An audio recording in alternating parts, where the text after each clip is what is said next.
তাবলিগে দিন ফাউন্ডেশনের উদ্যোগে আয়োজিত কুরআন অলিম্পিয়াড ও কেরাত প্রতিযোগিতা 2026 এর পুরস্কার বিতরণী অনুষ্ঠান অনুষ্ঠিত হয়েছে।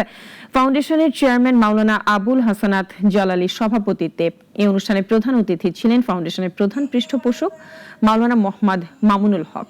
তিনি বলেন, আমাদের নারী সমাজ জ্ঞান বিজ্ঞানে যে অগ্রগতি অর্জন করছে তার সুন্দর বহিঃপ্রকাশ এ ধরনের প্রতিযোগিতার মাধ্যমে ফুটে উঠছে।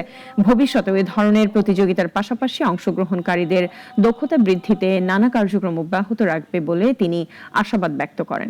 অনুষ্ঠান শেষে বিজয়ীদের মাঝে পুরস্কার বিতরণ করা হয়। মাদ্রাসায় যারা পড়াশোনা করে তারা তো তাদের শিক্ষা ব্যবস্থা, শিক্ষা কারিকুলামের মাধ্যমেই কোরআন শিক্ষার সুযোগটা পায়, কিন্তু আমাদের জাতীয় শিক্ষা ব্যবস্থার অন্যান্য যেই ধারাগুলো আছে সেখানে দেখা যাচ্ছে যে আমাদের ছেলেমেয়েরা তারা কোরআন শিক্ষার তেমন একটা সুযোগ পাচ্ছে না, যার কারণে তারা কোরআনের আলো থেকে বঞ্চিত হচ্ছে।